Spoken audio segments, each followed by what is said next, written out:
A quick warning before we begin. This episode includes talk of suicide, so listen with care. Welcome to part 2 of our story about world-class conductor, Ronald Braunstein. For Ronald, the concept of flying had a lot of meanings, but all of them were some kind of trouble.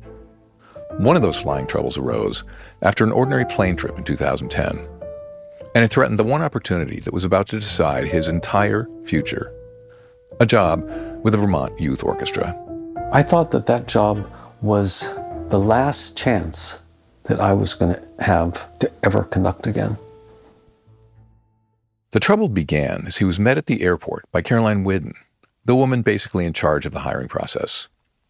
Ronald desperately wanted to make the best impression possible. But the second he got off the plane, he wasn't sure where his luggage was. And I thought, gosh, he just flew from Pittsburgh to Burlington, Vermont. There can't be that many options. It couldn't be that lost. Caroline started making mental notes. I remember thinking to myself, okay, well, this guy is definitely going to need his own chaperone if we do any international touring with the orchestra with him, because he doesn't seem able to keep track of himself, but okay. They made their way to the ticket counter and baggage claim. I probably, looked down at my phone or something, and I looked back up, and Ronald was behind the ticket counter, and he had 2 airline workers on either side of him. I mean, this is way post 9/11. It broke every airport rule, and they were so eager to help him. And it was the first time I saw Ronald's ability to connect with people, connect with just random people anywhere. Everybody wants to help Ronald. Caroline didn't know it at the time, but she was witnessing one of Ronald's superpowers. His ability to inspire other people to go to extraordinary lengths to help him without him ever asking.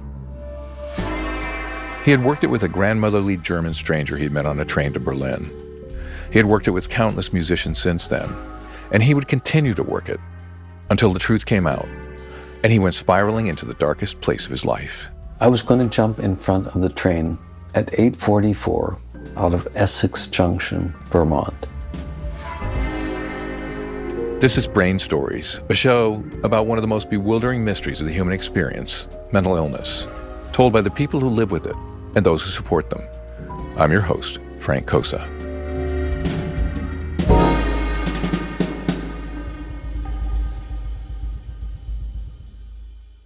By 2009, Ronald Braunstein's life was in tatters. Unable to get conducting work in Europe and reeling from a recent divorce, he'd returned to the only place he called home, New York. But he was broke, unemployed, and had 0 prospects for a job. It was the first time in my life that I didn't know what to do. A guy he had done some work for allowed Ronald to crash in his apartment. His room was the size of a closet. All Ronald had to sleep on was a mat. And the guy turned out to be a white supremacist. He lined his walls with books on hate, subjected Ronald to a stream of anti-Semitic jokes. And if that wasn't enough, he wouldn't let Ronald use the bathroom. Like, ever. I went out and I took showers at the YMCA, but in the middle of the night, he made me pee in a jar. This was as low as Ronald had ever sunk. So when he learned of a job as a music director for the Vermont Youth Orchestra Association, he jumped. I was desperate. I knew that this was my last chance. So I put everything I had in on this. I sent an application that I'm sure caught their eye because it was handwritten. It was also embossed with a wax stamp. That is, he had melted red wax onto the envelope flap and stamped it with his initials. In retrospect, it was amazing the post office even accepted it. But that's what Caroline Whiddon received. She was the executive director of the youth orchestra. It was her job to evaluate the candidates and ultimately woo the best of them. I didn't technically have a vote that counted. I was, as you may imagine, extremely vocal, though. Ronald's handwritten application did catch Caroline's eye, but not in the way he intended. Ronald sends a DVD with this wax stamp on the back of the envelope as if he's applying for an orchestra back in the 1800s or something. But I just thought, this guy is out there. Who does that? The DVD was also a problem, as the application specifically asked for links that could easily be sent to all the people on the hiring committee. I mean, it had to be internet-based. I couldn't be swapping DVDs across town. Despite these misgivings, Caroline immediately recognized that Ronald's experience, both with students and world-renowned orchestras, was off the charts. I Googled him, and I found a performance video and a rehearsal video, and those were the two things I needed.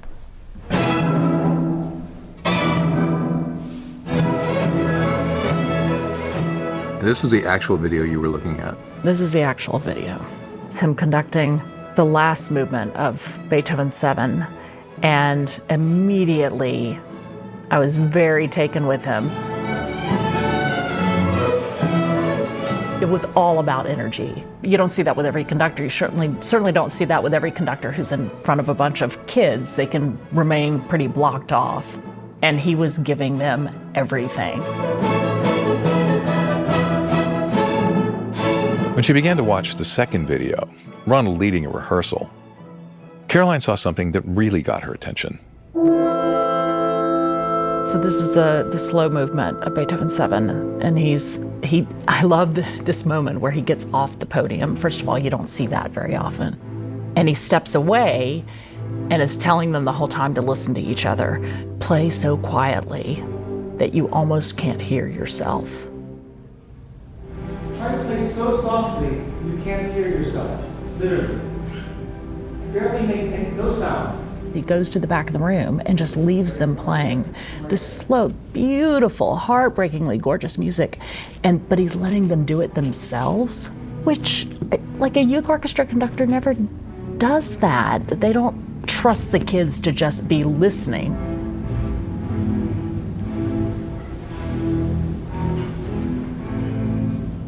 It's 3 minutes of video. It's not like it's gonna give me the complete picture of whether or not this is the right guy to hire, but it was enough for me to know that I wanted to see more. And Caroline saw something else, something she would wait a long time to fully articulate. Oh my God, he was so handsome. And the energy, I mean, to see this beautiful, handsome man who was just clearly on fire and in the moment with this music.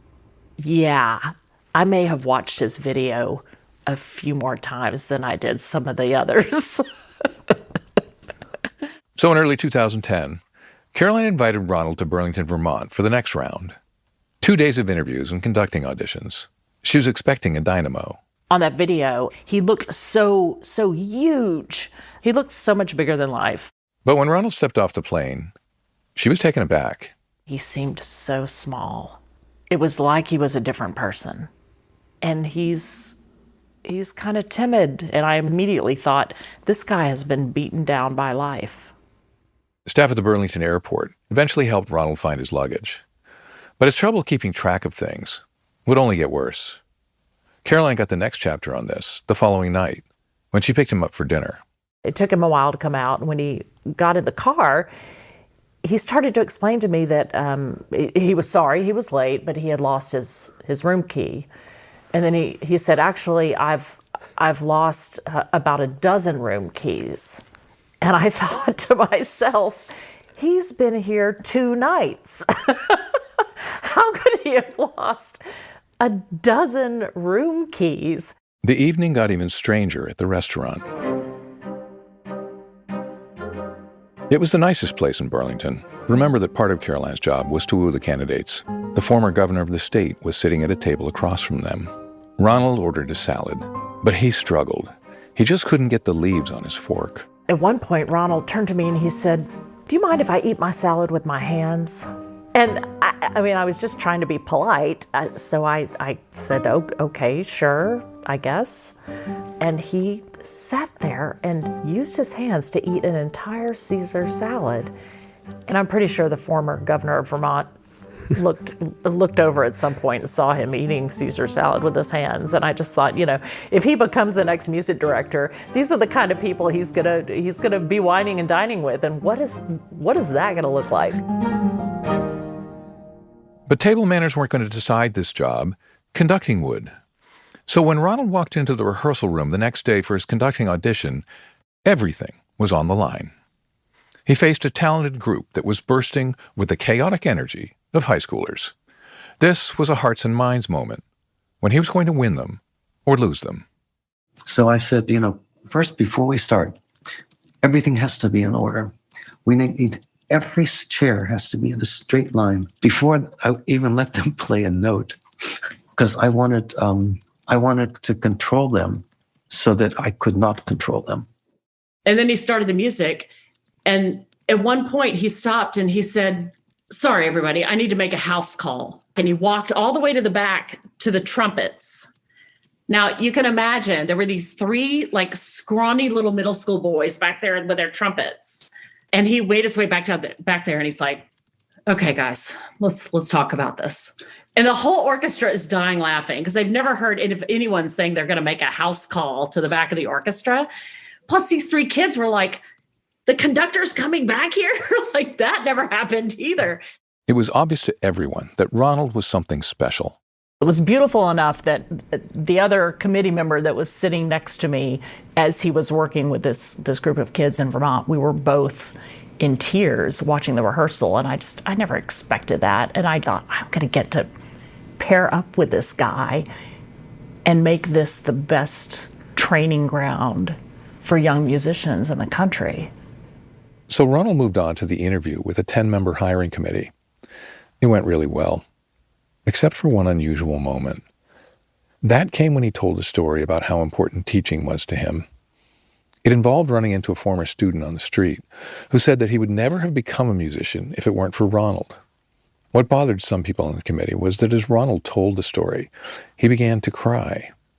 A lot. It's the first time I've been in an interview with someone where they couldn't get the words out. I found it quite touching, but then I'm also watching the people around the table, and I would find out later that a couple of them brought it up in the final kind of decision-making process. And for a couple of the men, they said, I don't think we can hire a man who cried in his interview. Ronald still emerged as the top choice, but with his crying, his odd behavior, and the mystery about why a conductor with so much experience was applying for a job so off the beaten track, there were a lot of unanswered questions. Caroline had one more shot. His references. She called a colleague of Ronald's from the Mannes School of Music in New York. She glowed, it was all positive. Towards the end, Caroline brought up the salad. I have to tell you, I had dinner with him the other night, and he ate a Caesar salad with his hands. Is that the kind of thing that you've seen him do before? Because it just seemed really odd. And without missing a beat, she said, "Well, I don't know, in New York we can handle odd. Maybe Vermont can't do odd the way we do." At that moment, it all clicked into place. Going with Ronald meant going odd. There wasn't any way around it. So Caroline wasn't going to ignore it. She wouldn't try to change it. She would simply get herself ready to handle it. Because as far as she was concerned, there was no other option for the job but Ronald. He was not the safe choice, but once you know what could be, I saw where we could go if we had Ronald on the podium. There was no way for me to accept anything less, anything other than Ronald. Back in New York, Ronald sent handwritten thank you notes to the entire hiring committee, again with a red wax seal. And then he waited anxiously, like a prisoner on trial. I was waiting and waiting to hear the verdict. But when I finally got that letter, I was just so overjoyed.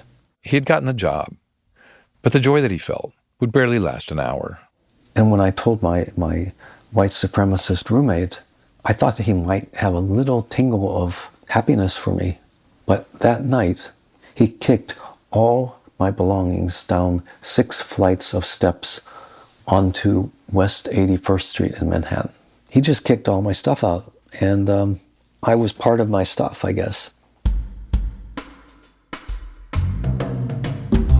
Ronald decided to move to Vermont as soon as possible. It wasn't just that he had nowhere else to live. It was that now that he had a job, he was going to do everything in his power to keep it. So even though his official start date wasn't for months, he went to work. I remember you called me and you said, "Caroline, I think it's very important that we speak every single day."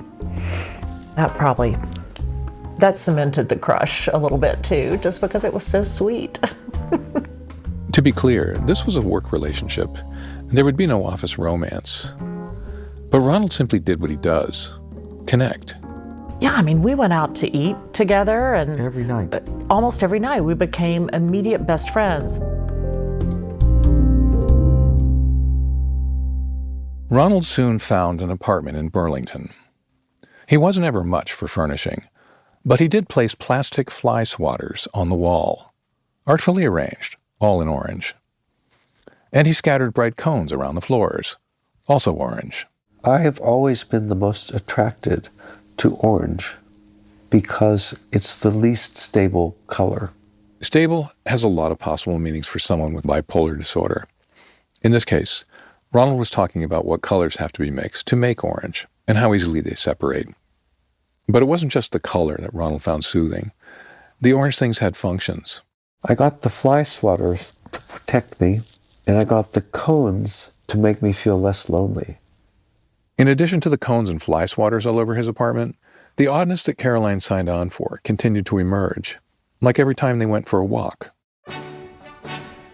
Because he always seemed to be walking just a little bit behind me. And at first, it's a new town. I thought, well, he's kind of following me. He's not sure where we're turning next. But even when a route became familiar, he trailed slightly behind. And I finally just said, would you walk with me, please? I feel like, I'm your boss. I'm leading you around. He said, well, you are, because I literally do not know where the next step is going to be. I know where we said we're going to go, but I do not know how to get there.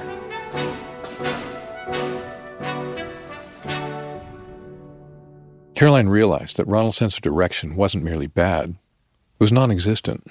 He would leave his apartment and, go down to the corner store and not know how to get back home. You could literally through the trees see the apartment building, but he would get lost a block away from his apartment. Even when I was in 3rd grade, there was a boy that walked by my street, and I would go with him to school.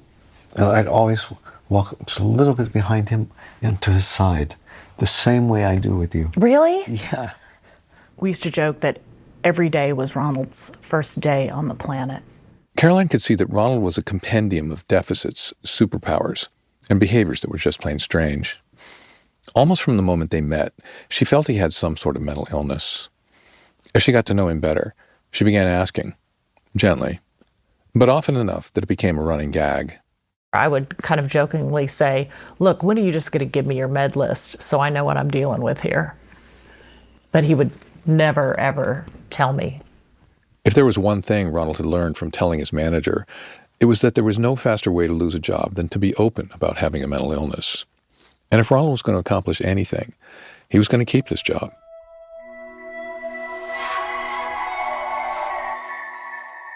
I want to break in here for a minute to talk about bipolar disorder and where you can find out more about it. And I want to let you know about one place in particular that I just found and think is terrific. It's a YouTube channel called Our Bipolar. The host is Jess Curtis. She's a wife, mom, editor, and lives with bipolar 1. In her videos, she talks about mania, depression, medication, how she manages work, her relationship with her husband, raising a child, stress, cannabis, getting through the holidays, just about everything that happens in life. She's reflective, sometimes raw, deeply personal, and always relatable. This is as straight up as the conversation gets. She's done over 200 videos, some just 4 minutes long, others almost an hour. The range of topics is enormous. And this year, she's just begun live streaming, so if you want, you can actually join a conversation in real time. If you're looking for great information on bipolar disorder, go to YouTube and enter Our Bipolar. You'll find a link to it in our show description as well. Now back to our story. Ronald's official start began with the summer. His first task was to listen to about 350 auditions and provide staff a giant pecking order of which kid would be assigned to what orchestra and what number chair. There were 2 other judges who were supposed to make careful notes on every kid as well. But it wasn't as well, because Ronald didn't do it. I told them I don't need to write anything down. I just would keep it all in my head. Unfortunately, that was a delusion of grandeur. It became quickly obvious that he was pretty much incapable of following the audition process that had been established and used for years. And honestly, he wasn't interested in it. It was like he couldn't wrap his head around why the hierarchy was so important. For many teachers and staff, that was treason. Not Caroline. I actually secretly loved the fact that he saw it that way. I don't care where people are sitting. They're in the room. Aren't we all there together for the same goal? However much the adults were upset, Ronald connected with the kids right away. They didn't see him as being threatening, but they completely respected him. They saw the magic. They heard the magic and what they were able to deliver under his leadership. And they were never afraid of him. The summer culminated in a final concert that was just for families. Still, it was the first performance under Ronald's leadership, and he wanted to make a smashing impression. Just before the last rehearsal, a flute player who had an important solo told Caroline that she didn't feel well and couldn't rehearse. And I immediately looked at her and just said, she's a nervous wreck. They went in search of Ronald. Caroline braced herself. You don't normally get a very good response from a conductor when they've got to do a concerto the next day and somebody says, I can't rehearse. When they found him, the young woman stammered out her explanation. She was, almost visibly shaking. And I'm sure she was scared. And Ronald didn't miss a beat. He just said, that's okay. Why don't you just go take a nap? We'll rehearse without you and you'll be fine tomorrow. And she looked at me like, you mean I wasn't going to force her? And I said, no, just take care of yourself first, and everything will work out fine. For Ronald, it was a no-brainer. For Caroline, it was a sign of extraordinary virtue. That amount of generosity toward a student was so beautiful. And I thought, wow, he's selfless. That was one of the first times that I saw that Ronald was not doing this for himself, that he was doing it for the kids. The next day, the flute solo did in fact go fine, and the concert was a smash. I remember the board chair making a beeline for me, all red in the face, at the end of that concert, feeling, as though he had just won the lottery because he had championed, hiring this guy. So the job was off to a great start. Ronald could turn his attention to the fall concert, the first fully public performance. He trained the students in what he called the core repertoire: Beethoven, Brahms, Mozart, Schubert, Haydn, and Bach. But he reached them on a level that went so much deeper than the great composers or the right notes. I sang to them. I showed them with my hands. I told them the history about the composer. I did anything that I could to get them in love with this music. I spoke with a lot of musicians who played under Ronald's conducting. Over and over, they individually said the same phrase, that Ronald somehow got them to play better than they knew they could. He empowered them. He trusted them. He expected a lot, but that he knew what they were capable of. He just has this way of getting people to outperform themselves. I can't explain it. But Ronald's oddness, the bucking of tradition, the disorganization, these things continued to aggravate the adults, especially some of the staff and board members. The people around us were getting frustrated with his lack of administrative abilities, and so I felt like I was constantly kind of running around trying to in many ways protect him from what was going on. But she felt that it was going to be worth it, and that things with Ronald were all going to work out. It's going to be okay because the kids are happy, and that's all that really matters. Between the success of the summer and the outside friction, Ronald and Caroline grew closer. There was nothing physical going on at all, but we were completely interdependent and just connecting on every level. But it became a point of tension, especially for Ronald. And it came to a head one day in the office during an intense discussion. And at one point, he whipped around and looked at me. He said, you're not in love with me. He said to me, listen, I just need this job. Well, I don't want anything to interfere with that. Yeah, I didn't want to lose that job. On September the 24th, the fall concert arrived. It was the first public showcase of the year, and a lot was riding on it. One longtime supporter, music lover, and donor was standing in the balcony when it began. And he told someone, as soon as the concert started, that the first note hit the back wall. Caroline was next to him. He turned to me a couple of times with these wide eyes and just kind of mouthed, "Wow." Like he couldn't believe what he was hearing from the stage. Musicians, parents, administrators, donors. The response was ecstatic. I had people coming up to me at the end saying, this is the beginning of a new era. It was just hugely successful. It was obvious that we'd latched onto something incredibly special, someone incredibly special. The concert was all Caroline had hoped for. Now everyone had seen Ronald's brilliance. It wasn't until after that concert when I really started to think, I could walk away and he'll be safe because they've seen what he can do. He's insulated himself by proving himself on the podium. The thought of leaving her job almost surprised her, but as she mulled that, it felt right. She decided to give notice. January 31st would be her last day. In part because I felt like I could better support him from the outside. I was also burned out. It was time for me to change. But in the weeks following Caroline's announcement, the staff discontent with Ronald grew. According to a later report in the Burlington newspaper 7 Days, one staff person emailed Caroline with this, quote, "Everyone feels like they are working with a man who has a mental illness, and we don't know how to work with that," end quote. Making matters worse, Ronald began having a bizarre physical problem, and it only fanned all those fears. He came into the office one day. He couldn't even walk in a straight line.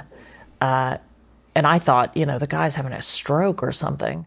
Ronald made it through the day, but the issue continued over the next couple of weeks. He had this unsteadiness about him on more than one occasion, and people were kind of looking at each other like, what's going on with this guy? What sort of physical ailment does he have that he's not sharing with us? The running joke about his meds was no longer funny. Caroline really wanted to know. So one afternoon, at the beginning of November, she was sitting with Ronald in her apartment. And I just kept coming back to the fact that if I knew what he was dealing with, then I could better support him. And very reluctantly, he said, "Okay, well, I have bipolar disorder." And for me, that was a huge sense of relief to finally have that knowledge. It turned out it was much more than a relief. Because just a few days later, on November the 6th, he called Caroline at work. The urgency in his voice was terrifying. And you said that it's happening again. I wasn't able to stand up. Caroline rushed to his apartment, bundled him in the car, and drove to the hospital. How she got me to the hospital, I really don't. It was just a big blur. And by the time we got to the ER 5 minutes later, it was clear he could not get out of the car. I could not walk. I was so dizzy. So Caroline went into the hospital and got someone who could escort me in a wheelchair into the emergency room.